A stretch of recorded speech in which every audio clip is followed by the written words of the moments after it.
хора не съм снимала цели 2 години, но направих 2 шорчета.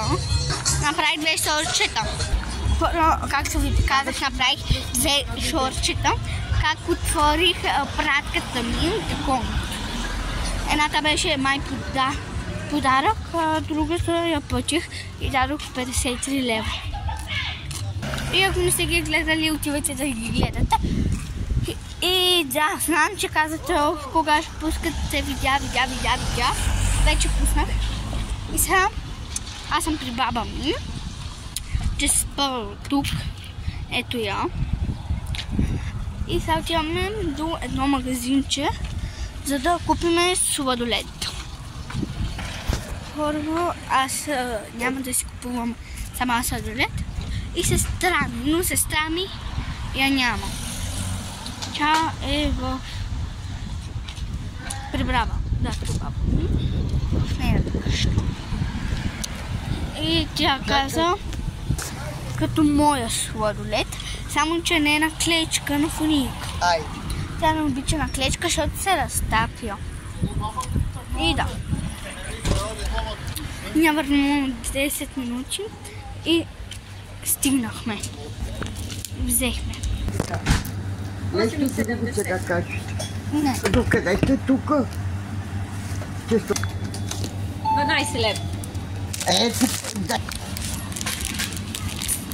Купихме 2 буенота. И хора, ето такъв сладолед.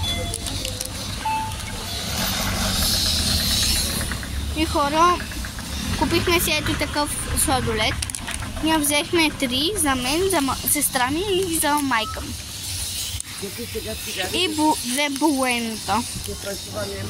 И сега аз ще си го ям. Защото съм гладна и без това.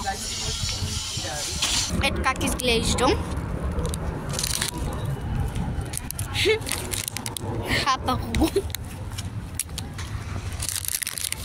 Ето. И отвътре има като сладолед.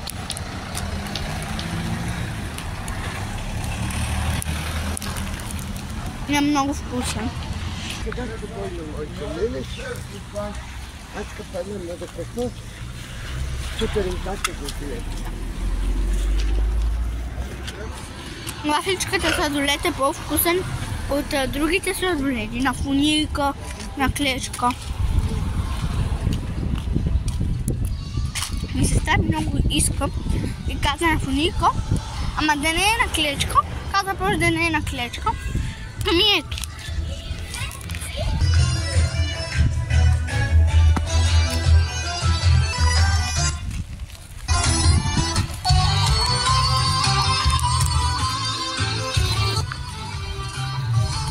Май ще снимам още един влог. Че не снимах 2 години, сега ще снимам сигурно непрекъснато. Но не. Почти стигнахме. И аз почти си изядох сладоледа. Ето докъде е.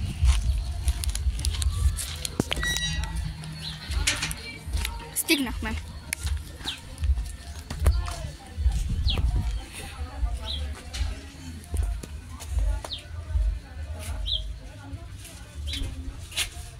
Някой има с ганчето. Някой дойде.